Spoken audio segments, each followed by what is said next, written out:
নমস্কার, বাংলা বাজারে সবাইকে স্বাগত। আমি অনিকেত চট্টোপাধ্যায়। শুরু করছি আমাদের অনুষ্ঠান মতামত। শুরুতেই বলি, বাংলা বাজার সাবস্ক্রাইব করুন, শেয়ার করুন, মানুষকে বলুন এই ধরনের অনুষ্ঠান যারা দেখতে চান, আর বেল বাটনটা প্রেস করলে আপনাদের কাছে এই অনুষ্ঠানের, বাংলা বাজারে সবকটা অনুষ্ঠান আপনাদের কাছে পৌঁছে যাবে।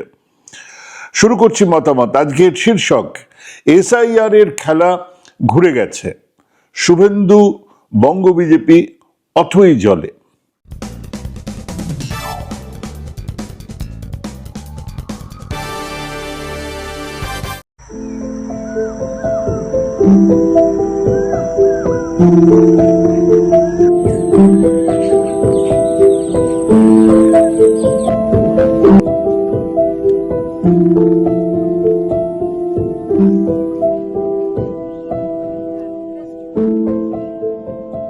রাজ্যের বিভিন্ন জায়গা থেকে নানান হামলা, ঘেরাও, উত্তেজনার খবর আসছিল। নির্বাচন কমিশনের দলদাসের মতো আচরণে মানুষ ধৈর্য হারাচ্ছিল। আমাদের মনে হচ্ছিল এক অরাজকতা ছড়াবে চারদিকে। ঠিক সেই সময়ে সর্বোচ্চ আদালতের রায় কিন্তু খেলাটাকে ঘুরিয়ে দিল।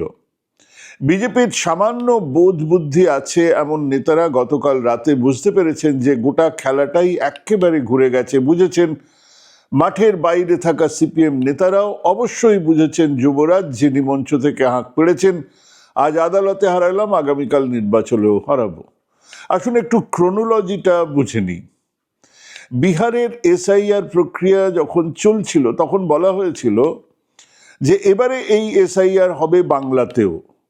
রাজ্য জুড়ে এসআইআর হবে, তার আনুষ্ঠানিক ঘোষণা হওয়ার আগেই মমতা বন্দ্যোপাধ্যায় সাফ জানিয়ে দিলেন এসআইআর এই বাংলাতে হতেই দেব না। চিৎকার করে সে সমস্ত ছাপা হলো, ফ্রন্ট পেজ নিউজ। আর সেটা শোনার পরেই বুড়ো খোকা কিছু সাংবাদিক, বিজেপির আস্ফালন ছিল দেখার মতো। একটা সাংবিধানিক প্রতিষ্ঠানের এই প্রক্রিয়াকে কি এক রাজ্য সরকার আটকাতে পারে? এ তো এমন নয় যে আমাদের স্বাস্থ্যসাথী আছে, আমরা আয়ুষ্মান ভারতে রাজ্যে লাগু করব না। এটা নির্বাচন কমিশনের ব্যাপার, একটা সাংবিধানিক প্রতিষ্ঠান। যদি আটকাতে হয় তাহলে তো আদালতে যেতে হবে, কিন্তু উনি আদালতে গেলেন না। উনি আর ওনার দলের 2, 3, 4, 5, 6, 8 নম্বর নেতারা বলতে শুরু করলেন আমরা এসআইআর লাগু করতে দেব না। হ্যাঁ, এটা ছিল গুড়, ময়দা, পিঁপড়ের ডিম, মহুয়ার রস দিয়ে তৈরি মোক্ষম চার।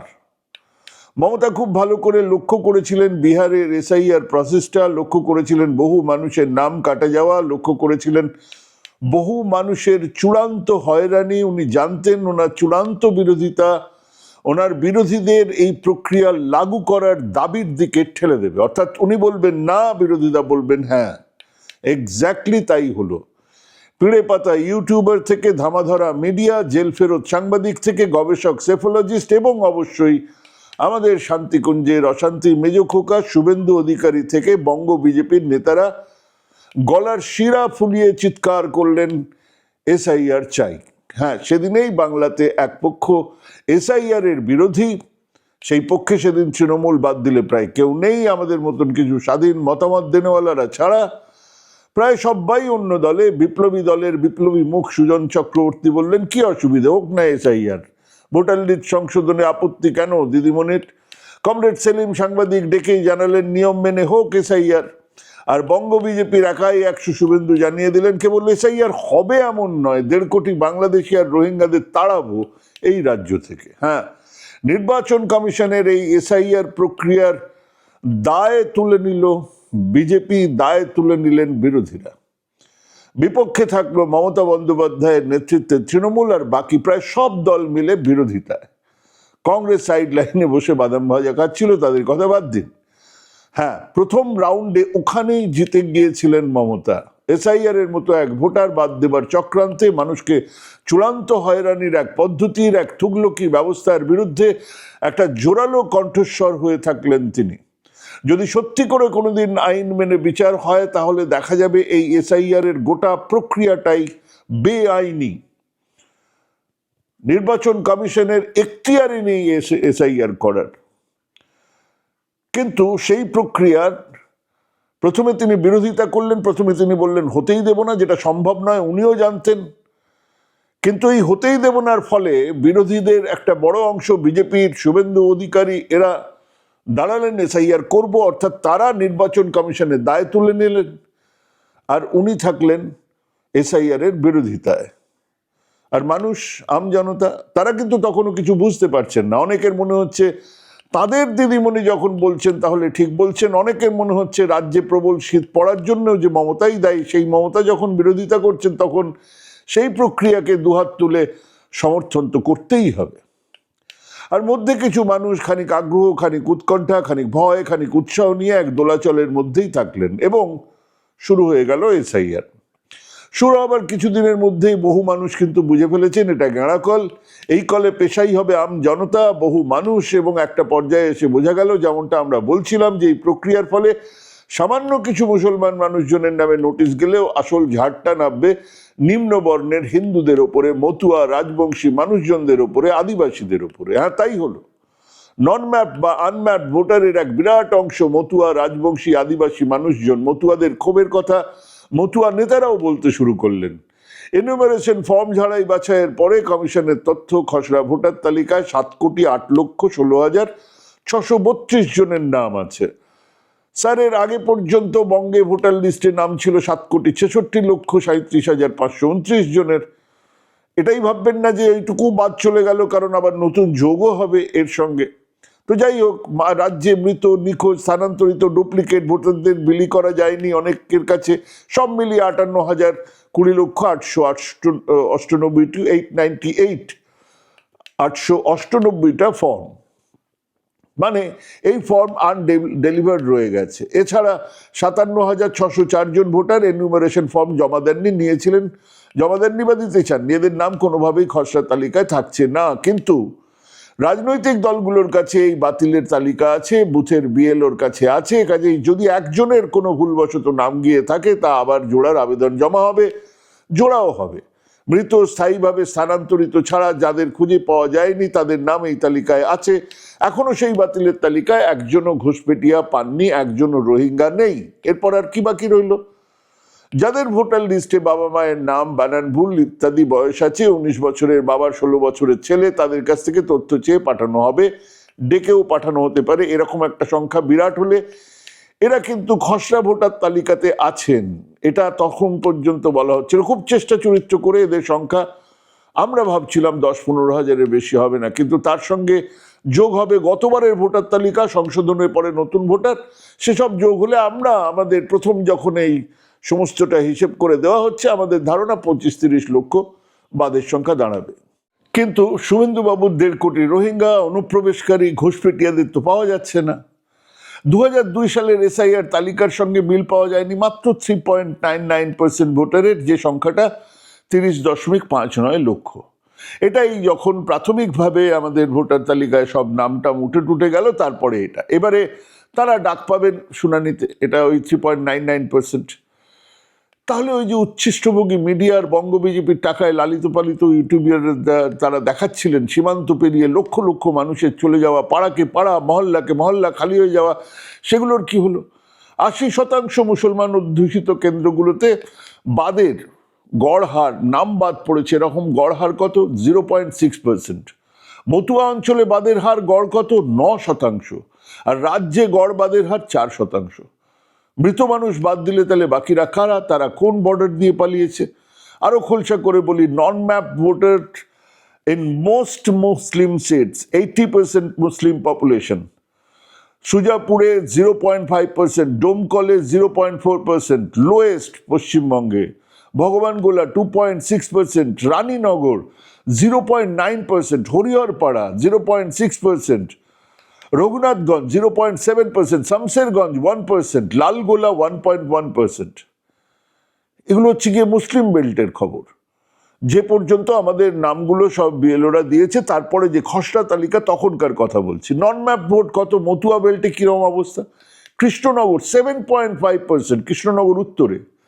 Shantipur 8.5%, Ranaghat 10.3%, Krishnaganj 10.4%, Ranaghat 11.2%, Ranaghat north east, Ranaghat south 9.3%, Chakdah 9%, Kalyani 11.9%, Haringhata 7.2%, Bagda 12.7%, Bongaon 11.3%, Bongaon south 10.8%, গাইঘাটাতে সাংঘাতিক 14.5%, হাবড়াতে 13.6%, অশোকনগরে 11.8%, মানে মতুয়া অঞ্চলে বাদ পড়েছে গড়ে 9%, রাজ্যের গড় 4%।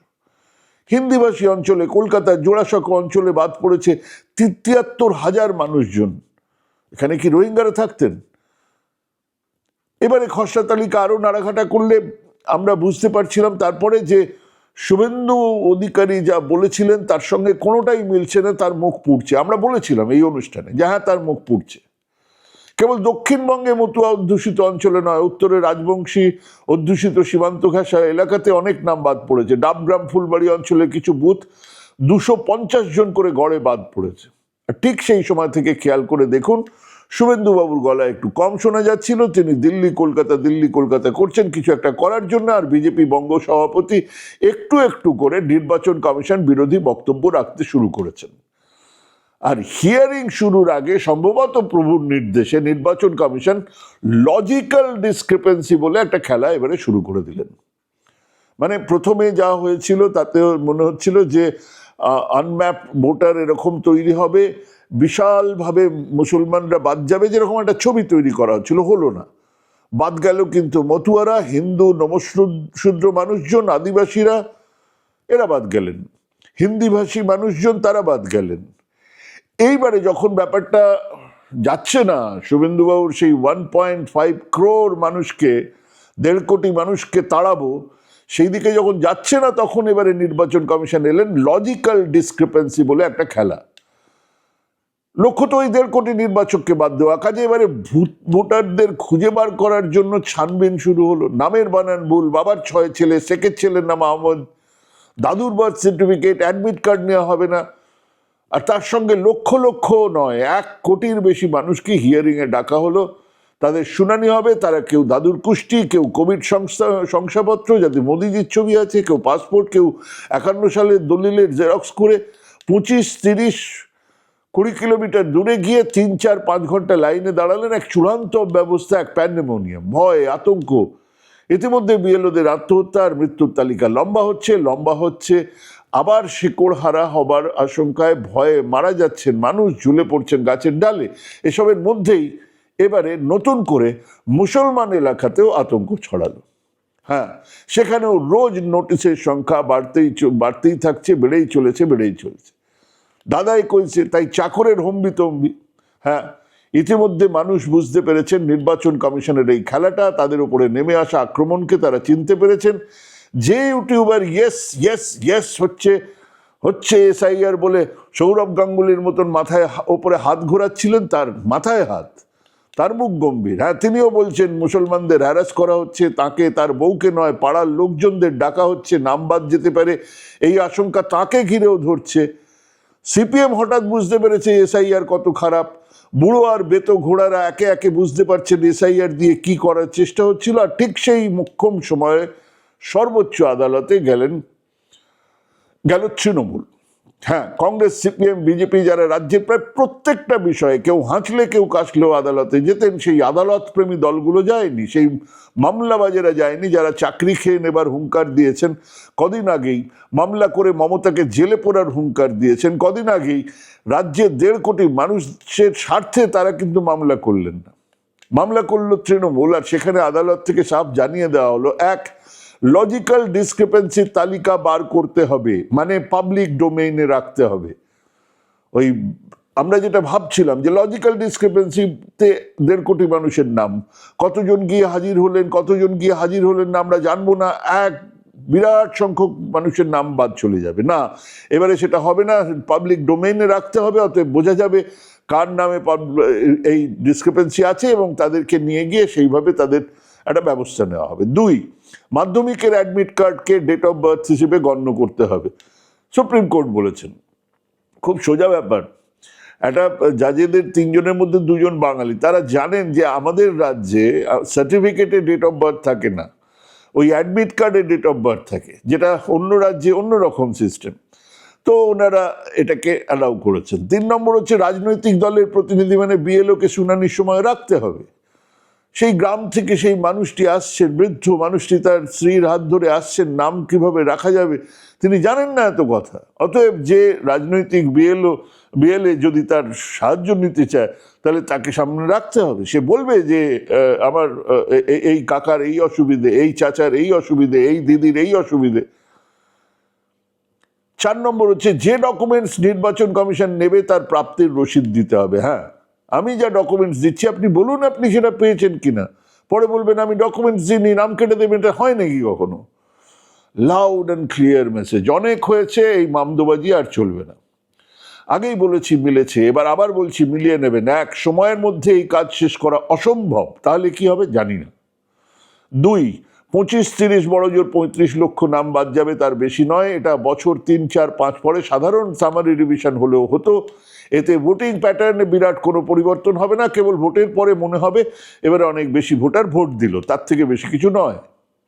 হ্যাঁ, প্রথম পর্যায়ে খেলাটা জিতেছিলেন মমতা বন্দ্যোপাধ্যায়, দ্বিতীয় পর্যায়ের খেলাতেও কিন্তু 1 ডজন গোল করে এগিয়ে গেল তৃণমূল দল। কিন্তু যেহেতু প্রতিপক্ষের নাম আরএসএস বিজেপি, কাজেই শেষ কথা বলার মতো বোকামি করব না।